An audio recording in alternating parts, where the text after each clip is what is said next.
साथियों, आप सभी का इस प्लेटफॉर्म पर स्वागत है। यहाँ पर हम लोग विजन आईएएस जो कोचिंग संस्था है, इनके द्वारा न्यूज़ टुडे शीर्षक से डेली करंट अफेयर प्रोवाइड किया जाता है। उसी के तहत आज हम लोग डेली करंट अफेयर को देखेंगे। तो सबसे पहले हम लोग बात करेंगे कि आर्थिक सहयोग और विकास संगठन, जिसे शॉर्ट में OECD के नाम से जानते हैं, इसने 15% वैश्विक न्यूनतम कर ग्लोबल मिनिमम टैक्स GMT के घरेलू कार्यान्वयन के लिए पीयर टू मॉडल नियम जारी किए हैं। तो अब देखते हैं ये पीयर टू मॉडल नियम हैं क्या। तो देखिए, ये मॉडल नियम जो है ये टू पिलर समाधान अर्थात टू पिलर सॉल्यूशन को लागू करने के लिए एक सुस्पष्ट ढांचा प्रदान करते हैं। इनका उद्देश्य सरकारों को अर्थव्यवस्थाओं के डिजिटलीकरण और वैश्वीकरण से उत्पन्न होने वाली कर या टैक्स चुनौतियों का समाधान करना है।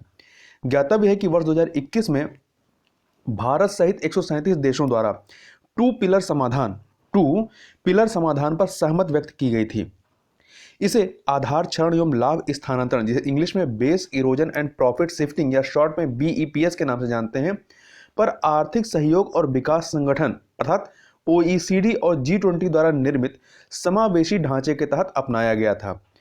BEPS के बारे में बात करें तो BEPS base erosion and profit shifting का उपयोग कर नियोजन रणनीतियों का वर्णन करने के लिए किया जाता है, जो विभिन्न अधिकार क्षेत्रों के कर नियमों के मध्य विद्यमान असंगतता एवं अंतराल का लाभ उठाते हैं। जो ये मॉडल नियम है, ये वैश्विक आधार क्षण रोधी अर्थात शॉर्ट में से ग्लोब कह सकते हैं, नियमों के लिए तंत्र निर्धारित करते हैं। ये नियम वर्ष 2022 में घरेलू कानून में ग्लोब नियमों को समाविष्ट करने के लिए देशों की सहायता करेंगे। ग्लोब नियमों का उद्देश्य यह सुनिश्चित करना है कि बड़े बहुराष्ट्रीय उद्यम मल्टीनेशनल इंटरप्राइजेज MNEs समूह उस प्रत्येक क्षेत्राधिकार में अर्जित होने वाली आय पर कर के इस न्यूनतम स्तर का भुगतान करेंगे जिसमें वे परिचालन करते हैं। जब भी प्रभावी कर दर जो है ये न्यूनतम 15% की दर से कम होगी। ये नियम किसी भी अधिकार क्षेत्र में अर्जित लाभ पर लागू होने के लिए टॉप अप टैक्स का निर्धारण करेंगे। ठीक है, 750 मिलियन यूरो से अधिक राजस्व वाले मल्टीनेशनल इंटरप्राइजेज पर GMT लागू होगा। ठीक है, अर्थात वैश्विक न्यूनतम कर जो है वो लागू होगा। इससे वार्षिक रूप से अतिरिक्त वैश्विक कर राजस्व में लगभग $150 बिलियन सृजित होने का अनुमान है। आगे बात करते हैं। इसी में प्रस्तावित समाधान में दो घटक शामिल हैं। कौन कौन से? पहला, पिलर 1 यह सुनिश्चित करता है कि डिजिटल कंपनियों सहित बड़े मल्टीनेशनल इंटरप्राइजेज जहां वे परिचालन करते हैं और लाभ अर्जित करते हैं वहां कर का भुगतान करेंगे। दूसरा घटक है इसमें कि देखिए, पिलर 2 यह सुनिश्चित करने का प्रयास करता है कि बड़े मल्टीनेशनल इंटरप्राइजेज वर्तमान में 15% की दर पर कम से कम एक GMT का भुगतान करें। यह भुगतान उस क्षेत्राधिकार से निरपेक्ष होगा जहां लाभ दर्ज किया जा सकता है। आगे चलते हैं। एक अध्ययन के अनुसार हिमालय के हिमनद तेजी से पिघल रहे हैं, तो उनको देख लेते हैं इसके बारे में। देखिए, हाल के निष्कर्षों के अनुसार हिमालय के हिमनद एक असाधारण दर से पिघल रहे हैं क्योंकि वहां की विशाल हिम परतें पिछली 7 शताब्दियों की तुलना में पिछले 40 वर्षों में 10 गुना तीव्रता से संकुचित हो रही हैं। अंटार्कटिका और आर्कटिक के बाद हिमालय पर्वत श्रृंखला विश्व में हिमनदों के मामले में तीसरे स्थान पर है। मतलब सर्वाधिक हिमनद कहाँ है? अंटार्कटिका में, फिर आर्कटिक में, फिर आपका हिमालय पे। तो अंटार्कटिका आपका साउथ में है, आर्कटिक नॉर्थ में है। ठीक है, तो इस कारण इसे जो हिमालय है तीसरा ध्रुव भी कहा जाता है। अध्ययन में यह पाया गया है कि न्यूजीलैंड, ग्रीनलैंड और पेंटागोनिया के बड़े हिमनदों की तुलना में हिमालय में हिमनद अधिक तेजी से पिघल रहे हैं। इसके लिए जो कारण उत्तरदायी हैं उनको जो पहचाना गया है उनमें से है ग्रीन हाउस गैस उत्सर्जन, क्षेत्रीय जलवायु कारकों जैसे कि दक्षिण एशियाई मानसून में बदलाव आदि के कारण वैश्विक तापमान में वृद्धि हुई है। हिमालय के हिमनदों के पिघलने का प्रभाव क्या है? इससे हिमस्खलन, बाढ़, जैसे कि आपके जो देश हैं भारत, नेपाल और भूटान, यहाँ पे बाढ़ का खतरा है। दक्षिण एशिया में लोगों के समक्ष कृषि के बाधित होने का खतरा, बाढ़ का खतरा एवं तटीय समुदायों द्वारा सामना किए जाने वाली संबंधित समस्याएं इत्यादि हिमालय के हिमनदों के पिघलने के प्रभाव के रूप में इंगित किए जाते हैं। संबंधित अवधारणा के रूप में काराकोरम विसंगति को हिमालय की अन्य निकटवर्ती पर्वत श्रृंखलाओं और विश्व की अन्य पर्वत श्रृंखलाओं में हिमनदों के पीछे हटने के विपरीत केंद्रीय काराकोरम श्रेणी में हिमनदों की स्थिरता या विषम वृद्धि कहा जाता है। आगे बात करते हैं, केंद्र द्वारा बहुराज्य सहकारी society multi state cooperative societies MSCS अधिनियम 2002 में संशोधन किया जाएगा। तो इसके बारे में देखते हैं। देखिए, सहकारिता जो है, सहकारिता राज्य सूची का विषय है, किंतु चीनी, दुग्ध, बैंक आदि से संबंधित कई समितियां हैं जिनके सदस्य एवं संचालन के क्षेत्र एक से अधिक राज्यों में विस्तारित हैं। ऐसी सहकारी समितियों से संबंधित कानून को मजबूत करने के लिए मल्टी स्टेट कोऑपरेटिव सोसाइटी अधिनियम जो है बनाया गया था।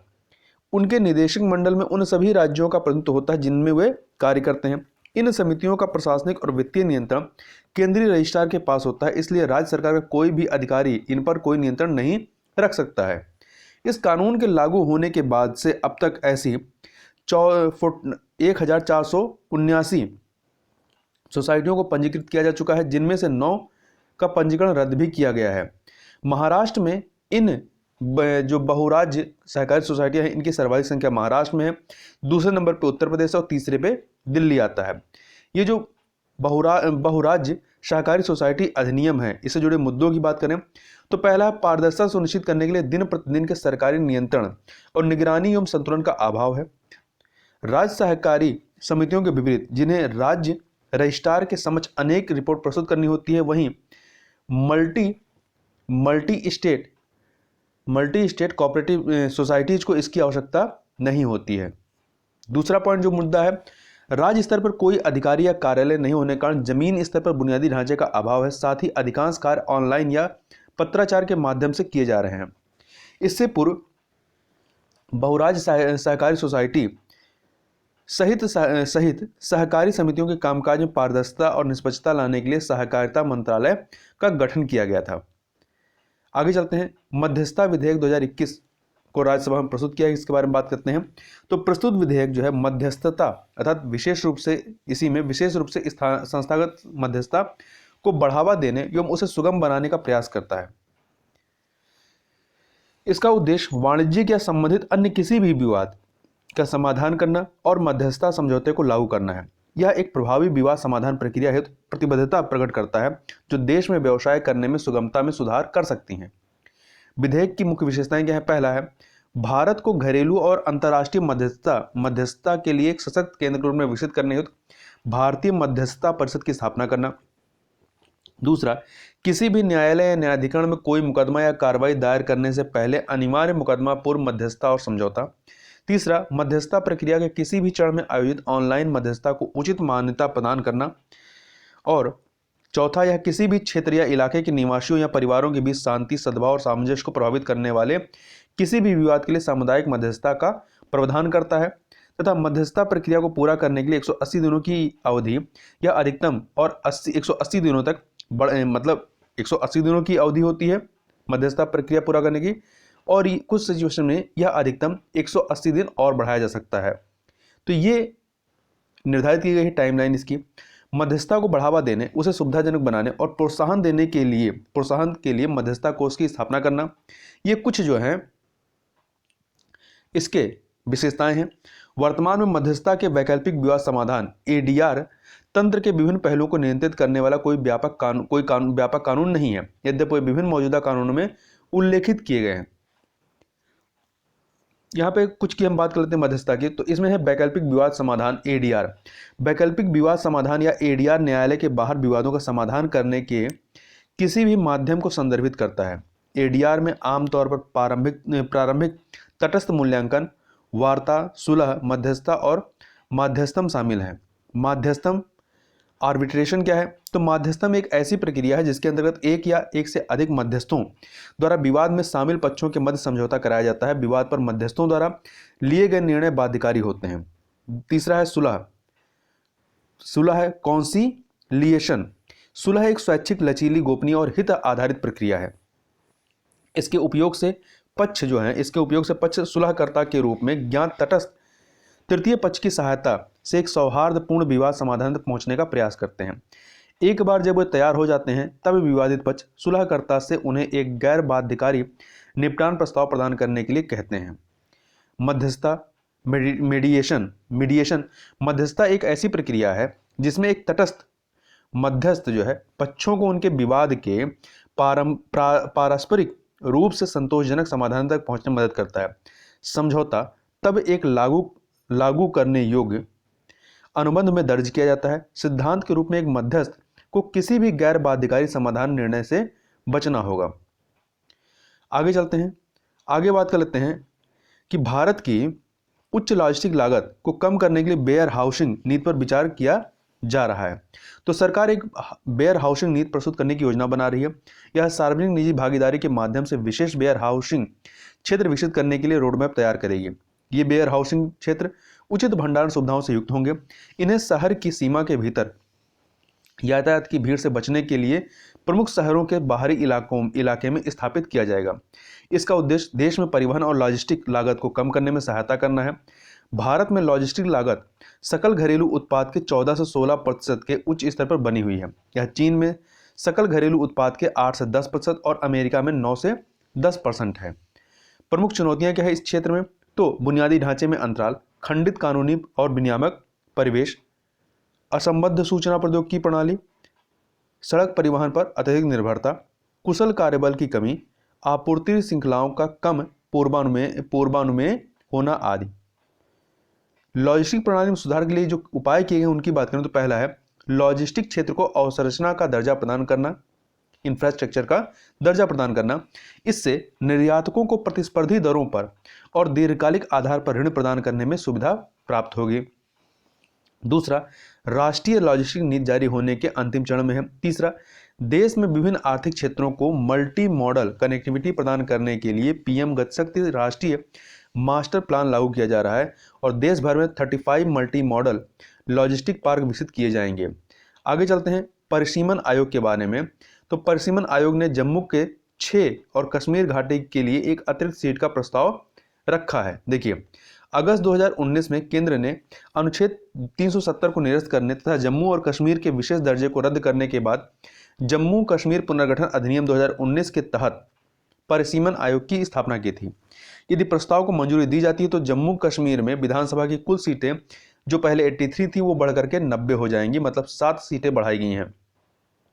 जम्मू में पहले 37 थी, 37 थी, अब वहां पे 6 सीटें और बढ़ाकर 43 कर दिया गया है। और वहीं कश्मीर में पहले 47 सीटें थी, 46 सीटें थी, उसे बढ़ा करके 47 कर दिया गया है।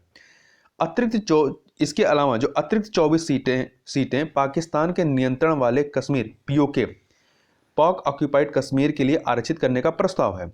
परिसीमन के बारे में बात करें तो परिसीमन किसी देश या राज्य में विधायी निकाय वाले क्षेत्रीय निर्वाचन क्षेत्रों की सीमाओं का निर्धारण करने की प्रक्रिया है।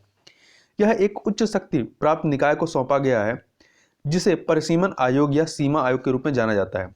अनुच्छेद 82 के तहत संसद विधि द्वारा प्रत्येक जनगणना के उपरांत परिसीमन आयोग की स्थापना का उपबंध करेगी। अनुच्छेद 170 के तहत राज्यों को प्रादेशिक निर्वाचन क्षेत्रों में विभाजित किया जाता है। वर्ष 1952 और 1963, फिर 1973 और फिर 2002 में 4 बार परिसीमन आयोग का गठन किया जा चुका है। इसे राष्ट्रपति द्वारा नियुक्त किया जाता है। इसके आदेशों में एक अधिनियम की शक्ति होती है और इसे किसी भी न्यायालय के समक्ष चुनौती नहीं दी जा सकती है। इसकी संरचना की बात करें तो इसमें 3 सदस्य होते हैं। अध्यक्ष के रूप में सर्वोच्च न्यायालय के सेवारत या सेवानिवृत्त न्यायाधीश होते हैं। मुख्य चुनाव आयुक्त या उनके द्वारा नामित चुनाव आयुक्त होता है। तीसरा, संबंधित राज्य या संघ राज्य क्षेत्र के राज्य चुनाव आयुक्त होते हैं। आगे चलते हैं, सुर्खियों वाले खबरों को देखते हैं। तो पहला, लोकसभा द्वारा चुनाव कानून संशोधन विधेयक 2021 पारित किया गया है। तो देखिए, विधेयक लोक प्रतिनिधित्व अधिनियम 1950 की विभिन्न धाराओं में संशोधन का प्रावधान करता है, जैसे मतदाता सूची को आधार संख्या से जोड़ने का प्रावधान। दूसरा, लोगों को मतदाता के रूप में नामांकित करने के लिए प्रत्येक वर्ष 4 कट-ऑफ तिथियां रखने का प्रावधान। विधियों को लिंग तटस्थ बनाना और निर्वाचन से संबंधित किसी भी प्रयोजन के लिए परिसर की आवश्यकता को सक्षम करना। अगला देखते हैं, एनडीपीएस संशोधन विधेयक 2021 के बारे में। तो हाल ही में संसद ने स्वापक औषधि और मनः प्रभावी पदार्थ एनडीपीएस संशोधन विधेयक 2021 को मंजूरी प्रदान की है। यह विधेयक NDPS अधिनियम 1985 में संशोधन करती है और मूल कानून मादक दवाओं के लिए बेहतर चिकित्सा पहुंच की अनुमति देना और आवश्यक मादक दवाओं के परिवहन और लाइसेंस में राज्य की बाधाओं को दूर करना में वर्ष 2014 के संशोधन द्वारा एक विसंगति को सुधारने का प्रयास करता है। आगे चलते हैं सतत शहरी विकास और सेवा वितरण कार्यक्रम के बारे में। तो देखिए, भारत और एशियाई विकास बैंक ADB ने शहरी सेवाओं तक पहुंच में सुधार के लिए 350 मिलियन डॉलर के ऋण पर हस्ताक्षर किए हैं। सतत शहरी विकास कार्यक्रम राष्ट्रीय स्तर पर शहरी सुविधाओं के लिए आवश्यक नीतियां और दिशा निर्देश स्थापित करेगा। सेवा वितरण कार्यक्रम राज्य और शहरी स्थानीय निकाय स्तर पर विशिष्ट सुधार कार्यों कार्यक्रम प्रस्ताव प्रस्तुत करेगा। ADB एशियाई विकास बैंक आवासन और शहरी कार्य मंत्रालय को ज्ञान और सलाहकार संबंधी सहायता प्रदान करेगा। यह विशेष रूप से चयनित निम्न आय वाले राज्यों में शहरी स्थानीय निकायों का भी समर्थन करेगा। आगे चलते हैं विज्ञान की संस्कृति को बढ़ावा देने के लिए योजना SPOCS। तो ये जो आपकी योजना है विज्ञान की संस्कृति को बढ़ावा देने के लिए योजना, इसके तहत संस्कृत मंत्रालय के अधीन एक स्वायत्त संगठन राष्ट्रीय विज्ञान संग्रहालय परिषद NCSM ने संपूर्ण देश में विज्ञान शहरों, विज्ञान केंद्रों और नवाचार केंद्रों की श्रृंखला विकसित की है। इसका उद्देश्य क्या है? विज्ञान और प्रौद्योगिकी के विकास तथा उद्योग एवं मानव कल्याण में उनके अनुप्रयोग को नियंत्रित करना। विज्ञान के शिक्षकों, विद्यार्थियों, युवा उद्यमियों और अन्य के लिए प्रशिक्षण कार्यक्रमों का आयोजन करना। देश के विभिन्न हिस्सों में विशेष रूप से ग्रामीण क्षेत्रों में और अधिक नवाचार केंद्रों के निर्माण को उत्प्रेरित करना। आगे चलते हैं कैनाइन पार्वो वायरस के बारे में। Canine parvo virus CPV।